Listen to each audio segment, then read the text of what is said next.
Dan Howie, welcome back. Thank you, Trevor. What's funny, people don't understand this probably. If you've been listening to the podcast for a while, you might know this, but we used to just cut those out. Like if somebody did something like that, we'd just be like, and we're going to start again. Start over. But now this is our authentic self. I feel like, did you do that on purpose to do like a robot voice for the introvert theme? Is that? No, I was trying to think of something much wittier to say. And that's all that came, huh? And I got nothing. Fair enough. Well, Yeah. let's awkwardly transition. We're off to a roaring start. yes, or a non-vocal start. Dan, you have led tons of groups, and from my personal experience of you, I would call you an introvert. I would say that is accurate. Okay, And so we figured it would be a super comfortable scenario to have you on to talk about introverts in pure desire groups. There you go. So let's just start this. Let's say we're an introvert. We are thinking about a pure desire group. What are some things that we need to be aware of when we're joining that pure desire group? I think the first thing that came to mind when I read that question was, if I'm going to a group with many other men, the goal might be to change me from an introvert to an extrovert. If you were just different, I mean, we're going there because we have a problem. If we're just different, everything will get better. And often people will say, you just don't talk too much. You're just quiet. Maybe we could hear more from you. And the feeling as an introvert that you get is, my introversion is something to be conquered. And it's a problem. And eventually change it. Yeah. And that's not the goal of group. The goal is not to change you from an introvert to an extrovert. The definition of an introvert isn't that you don't want to speak. It's that you typically don't gain energy or don't gain life by being with a lot of people. Right. That's just the way your makeup is. So I think ideally understanding that you're fine, but the goal of group isn't to change you. So Yeah, I think it's important to consider what we mean by introvert, that an introvert isn't just someone that doesn't like being around people. Yeah. Because if we struggle with that, we may need to take an honest look at, why don't I like being around people? Do I have trust issues? Do I have I don't like being vulnerable there. So there may be some areas of growth there.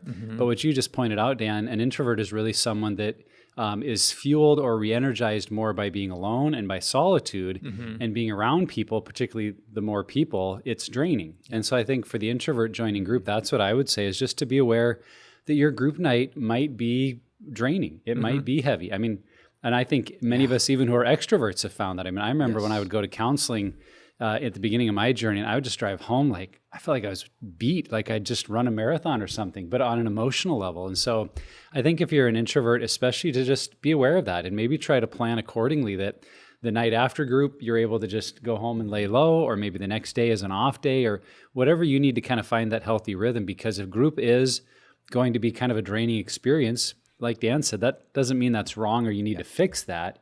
That just may be a reality of how you're wired. And so kind of planning accordingly so that you have adequate time to get refueled around your group time could be really important. Yeah. I think it's important to know, as an introvert walking in a group, that participation is absolutely essential. Like whatever level that may look like, not just for you. I mean, this is a big thing for me that I experienced through group, is that in order for me, if I'm an introvert, which everyone who listens to this podcast knows I'm not, but let's pretend, okay? If I'm an introvert and I walk into group and I don't participate, my own healing is I'm going to lose. I'm going to lose in that scenario. I'm not going to gain what I could gain. I'm not going to get the traction I want to get. But also, the people who are in the group as well will lose out on my participation. They'll lose out on the work that I have done, the examples or stories from my life that I'm sharing. And so I think you just need to understand that your participation is essential for the group to process the way it's supposed to process. But again, you don't have to love it or be the most exciting, time of your week. Yeah. But just know that your participation is very much needed. Yeah. So as extroverts, Dan, sometimes we are interested in trying to, draw the introvert out and fix them, so to speak, make them more social, but that may not always be the most helpful method. So what can we do as group members or group leaders to really try to connect with an introvert and help them feel welcome and included in the group? I think the first most important piece, like any group member, is building trust. And trust comes from being a vulnerable leader. So that's why we say, when you start group as a leader, the first story that's shared is yours. Just lay it on the line. You are in the same boat. A realization I had about myself around this was vulnerability. I just like, why am I unwilling to be vulnerable? And it finally dawned on me that when I was vulnerable, it always led to what I felt was like correction. Vulnerability led to correction. Yeah. The last thing it did was connect. So vulnerability was very difficult for me to engage in, because I'm like, every time I tell you something, everyone's like, well, if you just do this and change that, and why would you think that? That seems crazy.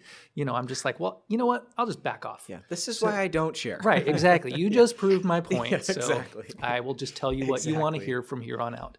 So being able to connect on that level of like, hey, that guy's actually been down a road similar, something like that. And then also, especially at the beginning, don't pry for information. Don't push, which we should never really do. Right. But it's especially important in the beginning. It's just like, let them feel comfortable and affirm what's been said at the beginning. Yeah. I feel like that's the thought that comes to mind for me, and I've seen it. Again, I'm not an introvert, so I can't resonate in that sense, but I've seen in group, when you respect boundaries of someone who's more introverted in that sense, where, maybe we're having a group discussion about someone's story or some element, and, and I'm thinking about all the different teams and scenarios I'm in. Sometimes you'll look at the introvert who hasn't said anything, or the multiple people who are there, and say, do you have any thoughts? And that person's like, no. Then move on. Just be like, okay, here we go. Let's keep going. Instead of like, well, are you sure it feels, like that's the like prodding and the poking that creates that unsafe situation. Well, and realize in every group any of us are ever going to be in, you're going to have a spectrum of people, from the less talkative, more introverted, to the more talkative, extroverted, and there will be a mix in every group. And for both ends of the spectrum, they may need some help. And that's where I really think the group guidelines are so helpful, because it really encourages that everyone does their homework. They bring it ready to share, and then they share what they wrote.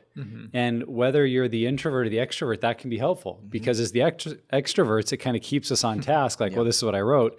And the introverts, I think it can provide that safety of, I just share what I wrote, and I don't have to come up with stuff on the spot or be creative or funny or witty. Like, here's my answers. And that's where I think as a group, we want to affirm people on both sides, like, hey, thanks for sticking to what you wrote and sharing that.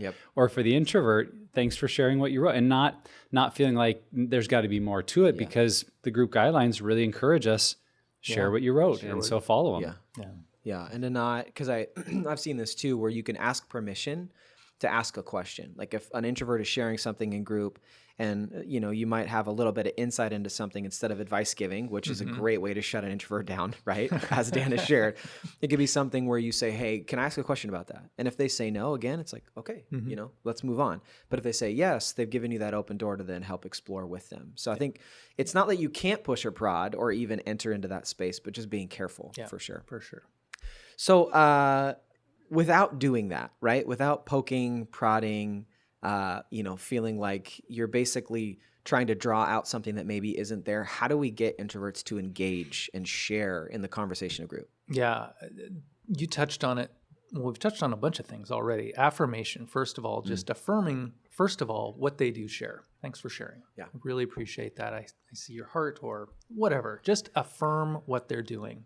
And then advice giving versus asking questions, which is, that's not just for introverts, that's for everybody, but it's especially important for the introvert to not ask the yes or no question. An open-ended, clarifying question has value for everyone, and it is one excellent way to get an introvert to talk, because oftentimes when it's an open-ended question, an introvert has the opportunity to speak rather than respond to a comment. Like if you tell me something, now I have to make a choice. Yeah. Do I agree? Do I disagree? What's the easiest way to respond? When you ask a question, it's like, I can still go through those questions, those options, but it's a little bit easier for me to do that. And then follow up.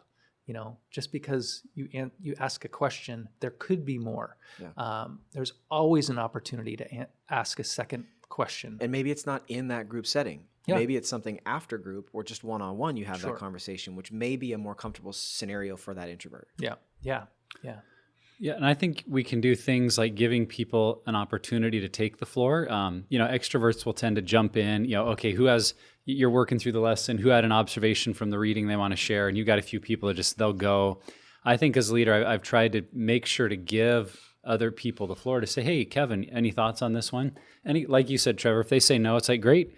But sometimes that's what they need is like the space to know no one's going to jump in on me. I don't have to get my word in first, because I think a lot of introverts will just kind of wait and hang back. Yeah. And they may have some great things to share, but they're not going to try to talk over someone or interrupt. They're just more patient, I think, in a lot of ways. So I think as group members or leaders, just making sure we give people that opportunity, again, without pressure, but that they know, okay, or the other thing I was going to say, maybe like doing the check-ins where you just go around the table. We're going to start on my left and we're going to go around. So then the introvert doesn't have to figure out, okay, when do I jump in or who's now? They're just like, well, I'm the third person in line and then it'll be my turn. I think that can help give them that comfort of knowing when it's their turn to share. Yeah, and another great thing about that is an introvert will sometimes sit back and say, someone else probably already is going to say what I'm going to wrote down. Yeah. So I don't have to. Yeah. And then by the time there's that awkward pause, the leader's like, all right, let's move on. Right. And they either don't share the same thing, where someone else could say, finally, someone thinks the same as me, or, wow, I hadn't thought of that, like you said. And I think if you're an extrovert, you have to be aware of that. I know for me, the silence is really uncomfortable. I just want to jump in and be like, okay, who's got, as if I'm somehow saving people from this potential awkward, spot. When in reality, there may be introverts who are waiting for that exact moment and then are prompted. So if you don't give space as a leader or even an extroverted group member for that, you may miss out on some stuff, and you may miss out on some good conversations that come from introverts. Yeah. So I think sometimes in a group scenario, if someone is quiet, we maybe feel like, well, they're being reserved, or they don't want to share, and I need to try to encourage, I need to draw them out. And it can be hard to know, is this just their personality, or are they maybe stuck in some shame and I need to help? So where would you say is that line, Dan, between trying to encourage an introvert, or really any group member who's being quiet, to encourage them to engage and share more, or making them feel badgered during group time? Yeah, and that's like you said, it's a fine line, and it's not with just introverts. I think that it looks different with extroverts, can talk around things and talk over and and not really answer and the not question. really answer. Right. That feels very pointed to this side of the table. Well, I don't know what you're talking about. Just an observation. But yeah, and it really goes back to, for me, what we just talked about, giving some space, not rushing. This is a long process to begin with, and a couple extra moments is not going to make or break anybody's healing process. Affirmation, I just can't emphasize that enough. If someone truly feels like they can say what they truly believe, and without it being picked apart or anything like that, it will really go a long way.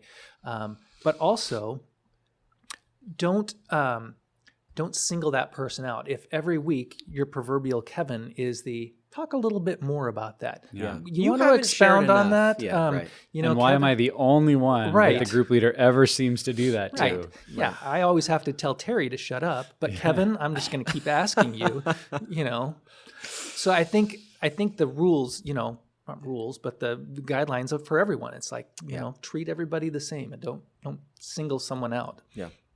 I think too, if you do maybe badger an introvert in group, and you sense that, or you feel that, or even say something like that to you, apologize. Yeah. Just own it. Just be like, I'm sorry.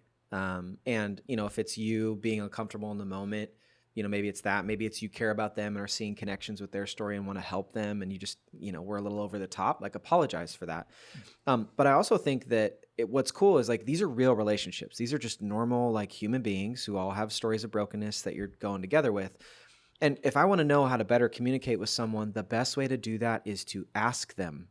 It's such a simple thought, but we don't think about that. We don't think, oh, I should ask Kevin, like, hey, when we're in group and I feel like I'm sensing something or picking something up, what's the best way for me to ask questions or to help you explore that?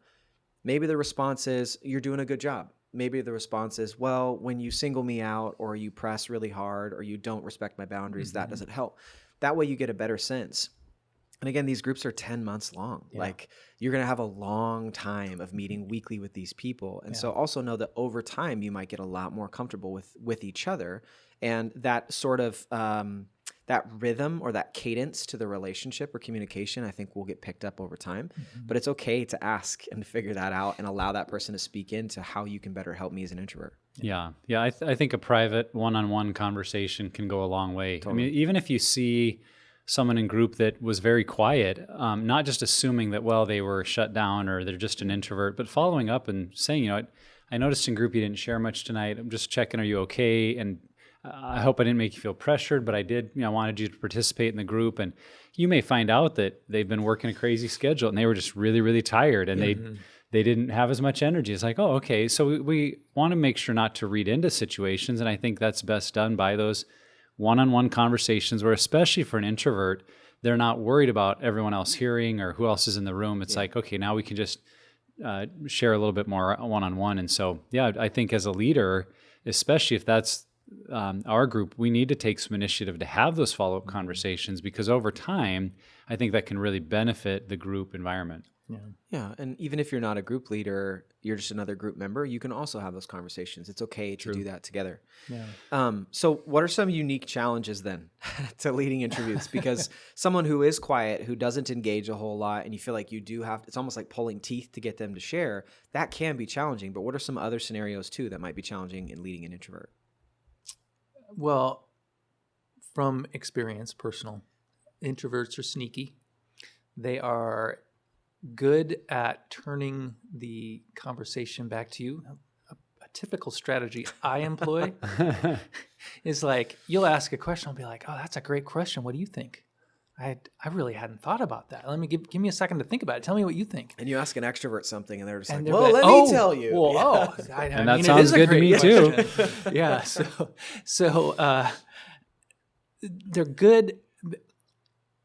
Some of the challenges is, for me, that I've seen is they'll throw that question right back at you, or do the performance thing where it's like they'll tell you what they think you want to hear, because the quickest way to move past is to have the right answer.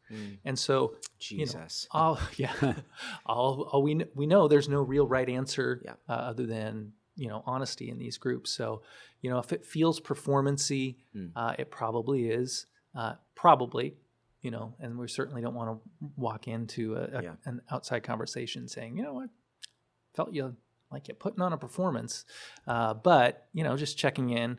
And then also the laying low guy, just again waiting for others to share. So like you said, having not just a situation where it's like, who got something out of this next passage, because I do that a lot. And part of that is because I'm an introvert and I don't want to either start, or I don't want to take the responsibility of asking someone and then them being uncomfortable. So I mean, there's all sorts of things. So look for the guy who's laying low and have that process where everybody has a chance to share by calling on them, so it's not feeling like it's singled out. Yeah, again, I think it's where the group guidelines are your friends, to emphasize at the beginning of group, a couple weeks in, bring it up again, and just say we all participate. It's our sharing our answers that helps us heal, and hearing other people's story is what will impact us. And so it's an expectation that everyone will come prepared and ready to answer. And I'll even say it like, if you're a little more on the quiet side, it may be a challenge for you to do that. And if you're more on the talkative side, it'll be a challenge for you to stick to what you wrote. But for all of us, we need to try to have this space where we come expecting to participate. And one of the things I've done too, there's a lot of the lessons in 7 Pillars, and I'm sure in B&B and Unraveled as well, where it's either a scripture passage or maybe a really significant paragraph, and I'll just ask someone to read it out loud during group, and I make sure to include everybody in that, so the group kind of gets the feel like, oh, any of us could be asked to read out loud. It's not just one or two people. But if you even go around and have everyone read 1 or 2 sentences from a scripture passage, that can create even that comfort of we've all heard each other's voices, we've all participated in something, and it can kind of break that ice of getting everyone involved. So, and I feel like I'm hearing maybe a listener asking this question: how do I know when it's okay to push in? Like maybe we're a little bit earlier in group, maybe we're like a month, 2, maybe 3 months in, and I sense what you were talking about, Dan, like maybe the performance stuff or the standoffish, not wanting to engage. Like, obviously, you pressing in is not necessarily going to ruin this person's recovery and the rest of the group. But how do you, I mean, for both of you guys, how have you picked your spots? Like, what things do you look for? What situations are you kind of anticipating for when you do press in and be like, actually, let me see more from you on that? For me, if there is a significant emotion either shutting down or maybe an overreaction, that's an opportunity and a clue to say, all right, there's maybe something else there. That's good. And a very simple, open-ended question, tell me a little bit more about that, or what emotion are you feeling, or just describe, what has this been a part of your makeup for a long time, something like that. So those are good clues for me. Like if like you were saying, a guy's just like removed from group the whole time, that's a clue to kind of push in.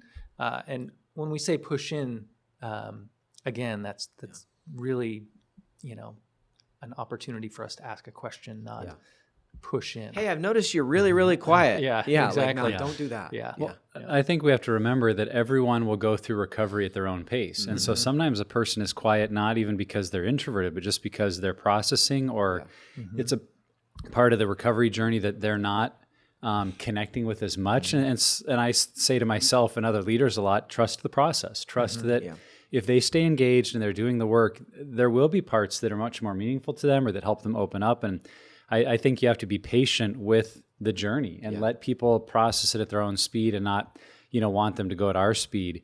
And when we do that, I think people really have the freedom to process the way they're wired and not feel like they've got to become someone they're not just to get through the group process.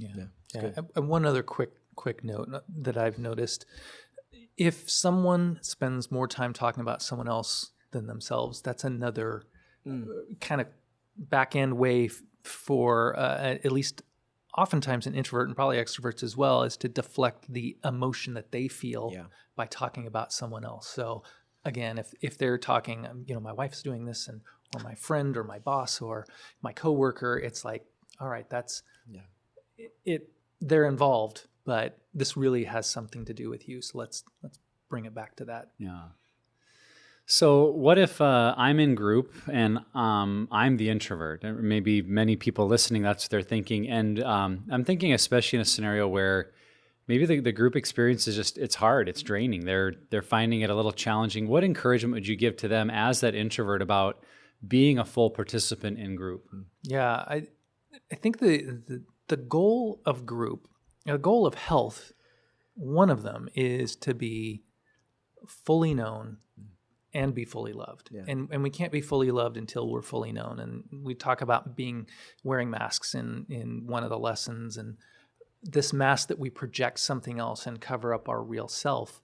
That is, a lifeline for many of us. So the goal isn't to make a relationship that, where you connect on every level, where, you're going back to 5th grade and you have your best friend.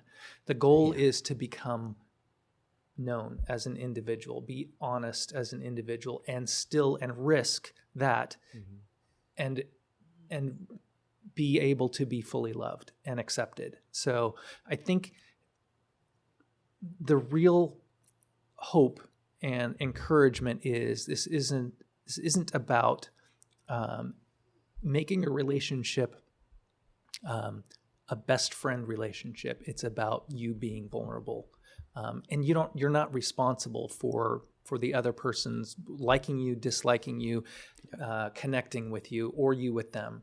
It's really about, this is who I am. Yeah. So. Yeah, I think I feel like what I want introverts to understand about group is that, and it's echoing what you said at the beginning, Dan, the goal is not to become an extrovert. And I think when you get into group and you realize how honest you have to be, there becomes this like fear of, do I have to be like that with everyone that I know in my entire life? And I'm just going to say very clearly, no, you don't. Like these people who you're in group with, yes, like that is part of being fully known and then fully loved and accepted, which for a lot of us, extroverts and introverts, we've never experienced that to really maybe even to any level. And so I feel like it's not something where you're having to then live this like wide open, vulnerable all the time type of person, because as an extrovert, that's scary. So I can only imagine how scary that is as an introvert. And so just know that that's not the goal. It's going to be very condensed into this group. You may see your marriage and your really close friendships bloom into that where you are completely open and honest and vulnerable, but it's not something where you have to shout your whole life and struggle from the rooftops. Yeah. Well, and I think too, to remember the goal of group is really helping all of us to own our own story, to face the pain in our life and learn how to deal with it constructively and not avoid. So the truth is, whether we're introverted, extroverted, or somewhere in between, we all have ways of trying to avoid that and wanting to escape our pain. And the truth is, we have to lean in and face it. And it's going to be hard, whether we're the introvert or the extrovert. So maybe the extrovert will try to more talk their way out of it while the introvert stays silent. But it may be helpful for us in group to realize we're all actually doing the same thing, just in different ways. We're struggling to come to grips with some of our reality and own it in front of other people because we've spent so much time shaming ourselves for those things and telling ourselves, if I'm ever truly honest about this stuff, I'll be rejected anyway. And so we're facing that dilemma. And if the introvert and extrovert can see that truth of, hey, we're kind of all facing the same struggle, just in very different ways, I think that can bring us together as a group in a lot of ways. So, and maybe not all introverts, but I feel like there is a sense of like, I don't need more relationships in my life. Amen. Right? I've actually heard group members say that. Oh man.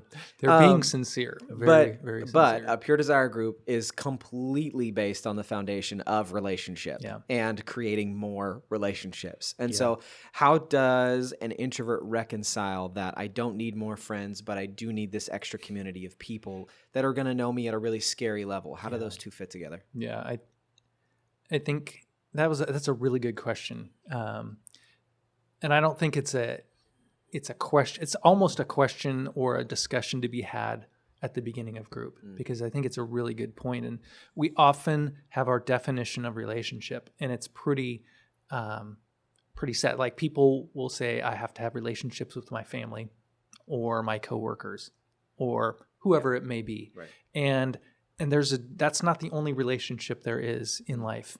And so broadening our definition of what a relationship is, like for me, I have a relationship that is healing and vulnerable in nature. And I treat that relationship differently than some of the social and familial relationships that I have, because they do serve different purposes. So for here, I'm not looking to have that same relationship type with my group members. Like they won't come over for Thanksgiving, maybe. Exactly. Right? And if they do, well, you hit the jackpot, because that's typically not going to happen. But maybe it does. So, but for me, I don't have to look for it and strive for that. I don't have to put this relationship into that category. And that kind of relieves me of this pressure to perform or act or look for a certain outcome, because my outcome is realistic and it has a purpose. Yeah. This makes me think about a truth that we know even in our society, and that's that men in general often struggle with friendship. And it can be for a lot of reasons, but I think underlying many of those reasons is that fear of rejection or the fear of failure, and not knowing how to be open and vulnerable with other people to the point that I feel like, oh, they genuinely like being around me. And that's the opportunity, I would say, maybe especially for an introvert to see, but for all people in group, like there is very often an experience of understanding a new kind or a new way of friendship where I'm sitting in a room with people that really know all my stuff and they haven't run out of the room. They're still there and they care about me and they support me as I do them. And I think growing in that sense of friendship maybe even causes us to redefine relationships in some sense, because if we are introverted and have a very small, close-knit circle of people, there may be a lot of fear around letting anyone else in because of what will they think of me. And so in group, that opportunity is just there for discovering friendship. And I think I've just watched a lot of group members have that be part of their healing, is they understand how to be friends maybe for the first time in their life. Yeah, and honestly, if you think about the implications of that, you become a better spouse, you become a better parent, you become a better coworker and friend. I want to just encourage, and we've said this, I think, already, that everyone is walking in afraid to be known. So you are not the only one as you're walking in. Like, there are the extroverted people who literally use their extroversion to hide who they really are because they're afraid of being fully known. And so if you can understand that everyone's walking in with that fear and that level of brokenness, wherever that's at, you're going to realize you're not alone. And then, even understand that as you've been in group, I've been, I think I'm in year 7 of recovery, and I've been in, I think, 5 or 6 groups now, and it's still uncomfortable. Even as an extrovert, it's still uncomfortable to be vulnerable. Like, just had group this morning. It's not fun to share the stuff that I thought about or the emotional up and down, that I had, over the last week. So, but it is a muscle that gets developed over time. And so understand that, this is a terrible analogy, but think of your entire group walking in and they're all emotionally very weak and they've never lifted any emotional muscles. And they're all walking in and it's like your first gym class in high school and you've never lifted weights in your entire life. You're all going to do this together. By the end, you're going to, have some bigger muscles and you'll, have some maybe comfortability in sharing more, but just understand you're not alone as you're walking into that, introvert or not. Well, I think that's a great illustration, Trevor. It helps us recognize we can grow in our emotional awareness. We can grow in relationships. Like, just because we've been a certain way for many years in our life doesn't mean we're stuck in that. And back to your point, Dan, it doesn't mean our introversion is bad or that our lack of desire for friends is bad. There may be some personality wiring there that's okay, but to have that mindset to say, I have capacity to work on things and grow in them. My emotional awareness, vulnerability, engaging with other people. And I would encourage that to be the goal as we go into group. So Dan, here's a really important question, kind of flipping it around a little bit. What if I'm the leader and I'm the introvert? Or I'm being asked to consider leadership, but I'm an introvert. And for a lot of people, there is kind of a stereotype of, well, leaders have to be gregarious, outspoken, extroverts. So what would you say to that introvert about how their leadership style or how they can lead even as an introvert and not see that as a negative thing? Yeah. And we have thrown around 2 words when we think about leadership of group, and that's leader and facilitator. And I think facilitator is a much better definition of what we do in group, because it isn't about leading someone to health. That is their journey to lead themselves to health. We facilitate through some program or material to get that person. So oftentimes, as an introvert and probably an extrovert, our goal is to help them get somewhere. I'm responsible for your growth, your healing, and that's just not the way this works. So if you can lead from transparency and not performance, that's all that's being asked of you. And that can look very very deceiving when, as a facilitator or leader, we focus on, here's where you can get. Look at me. I've been in group for 3 years, and I used to do this, but now I don't. Which is great. There's hope in that, but if it's not balanced out with, and today I thought, that my coworker should get sick and not come in for a week because then I wouldn't have to see them, and just be honest with where you're at and kind of why. And I'm not looking at you particular in that sickness thing. Sure. But anyway, this feels like a terrible season. I know. In the world to wish sickness on anyone. You just said there was a terrible analogy. That's a terrible analogy. It hurt, so I don't know. Yeah. Maybe it was good. But transparency is the goal. I mean, the times when people say, "Oh, thank you," is when I've said, and this is where I'm at, or this is what happened to me. And I didn't follow it up with, but it all turned out for good. Yeah. It was all worked out in a neat little bow. Because that's when people go, oh, okay, yeah, I can identify with that. Yeah. And I think, again, going back to the thing, it's just lead by transparency, not performance. And man, And this is something that I wish I was better at. I think introverts listen very, very, very well and pay attention, maybe even more so than an extrovert is capable of at times. It's hard to listen when you're talking. I feel like I heard that growing up. Anybody else out there? But I think that because of that, to view your leadership or even your type in that sense of being an introvert as like a superpower or as a gift that you have to offer to the group, that if you listen really well and maybe you're not someone who overshares, you might have some really, really good insight. And honestly, my introverted friends tend to have really, really good insight. And when you it's almost like an extrovert, and I'm aware that I'm talking around in circles as I get to this point, but we'll talk around until they find it, where an introvert might just say something and it's just boom, there it is. Like there's the point, powerful moment that happens. And I feel like we as leaders, if you're introverted, like view that as a gift and view that as something you can offer the group, because a lot of people can benefit from it. Yeah, I would say just because you've seen another style, that may be a challenge for you if you've been with a very extroverted leader. That message of like, well, I'm not like so-and-so, I'm not like them. And I just want you to hear that's okay. God uses and blesses and ordains many different styles. And so if you are more of a quiet, consistent, pointed leader who doesn't say a lot, that can really be okay. God can use that. And like you said, Dan, the primary function of that leader is to lead by example, to lead with their story, to lead with vulnerability, and not to lead with some kind of performance or expertise or, long drawn out example before a group starts. More just, hey, great to be here. Let's get going. Dan, would you like to start us off? And you can do it in a very simple way that God uses. So don't compare maybe what you've seen in the past or what you think a leader ought to do with yourself. Be who you are and really believe that God will use and bless that.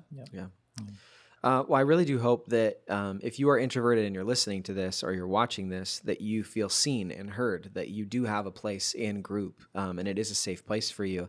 So as we wrap up, what are some final encouragements we would give to those introverts? Maybe they're in group already. Maybe they're considering group. Maybe they're even considering leading group for the first time. What are some encouragements we give to people? I would say first off that group isn't easy for anyone. There's no style that says, if you're an extrovert, group is much easier than you as the introvert. It's going to take a lot longer, actually, if you're an extrovert. I'm just telling you. Okay, sounds good. So just be aware that just because your style is different and the way you present in group or with friends or with your members, it doesn't mean that they're breezing through. We're all struggling, because really group is about challenging our belief system and understanding what got us there. And that's difficult for everyone. And if you can ingrain upon yourself that I am here to be seen as who I am, regardless, that's the goal. And I don't have to do anything beyond that. Just take that next step in the process, the next thing they ask me to do, and do it to the best of my ability, and be willing to answer the questions as they come. I think you're going to be fine. Yeah. I think my final encouragement would be to remember that the outcome of group is not to change you into something you're not. It's not to transform you into someone different. Now, we do hope group is transformative and changing, but it's really about making you who you truly are. It's about coming to who God made you to be. And so I see a group as more of a stripping away of the unhealthy things, or a boat that has to have those barnacles chipped off, because underneath is this beautiful vessel that's been made to sail, and we're trying to get rid of the stuff that doesn't belong. And I think that's what group is like, whether we're the introvert or the extrovert. It's getting rid of things that have kind of accumulated in our life that are lies about our identity, value, or worth. And as we get rid of those, what emerges is this more contented, peaceful picture of this is who I am. And so if you're an introvert, I think that's what you're going to find is you'll actually maybe feel more comfortability about, well, this is how I'm wired. And that's not a bad thing, because I've gotten rid of some lies. I've gotten rid of false ways of dealing with my pain. And so if you can trust that it's not trying to change you into someone different, but really bring you to who God made you to be, I think that can just give you a lot of courage in the process. So hopefully that imagery will help you move forward and trust that whatever God invites you to deal with, it's for your good. It's to make you more authentic to who you are, and not try to force you into being something you're not. Yeah. Yeah. I think the only thing I'd say is, as an introvert in group, you have a lot to gain and a lot to give. Yeah. So you've got a lot to gain from that's being in a community with other people, being known, being seen, and working through it. And, you know, I love that imagery of like chipping off those barnacles off so we can finally see who the real you is. But then you also have a lot to give, that as an extrovert who's been in groups with introverts, you guys have a lot to offer. And I've benefited greatly from that. And so I think that you need to also understand that you being there is about also giving to the people that are around you. So, though we don't often hear from introverts, or when we do, it's very pointed and we're thankful for that. They're very, very incredible value. That's a terrible sentence. You have tons of value to bring to group. And it's just really important. And that's why we did this episode, is because we know that there are introverts out there in group that do struggle with it, that are trying to find their place or their voice or what recovery looks like. And your perspective is very needed. And you are absolutely just as much a part of group as anyone else. And so we hope today, through our conversation, that this helps you feel seen and heard, and that this just amplifies your group experience. So as an introvert, Dan, thank you for joining us and sharing your we're insight. done now? I can take my nap? Yeah, that's true. You performed very, very well. Thank you. All right. Well, wherever you're at on your journey, Pure Desire is here to help create a roadmap for your healing. If you or someone you know is impacted by sexual brokenness or betrayal trauma, go to puredesire.org and let's start the healing journey today. And don't forget to subscribe to the podcast. Each week we put out new content to help you on the road to healing and freedom. And lastly, never stop being healthy.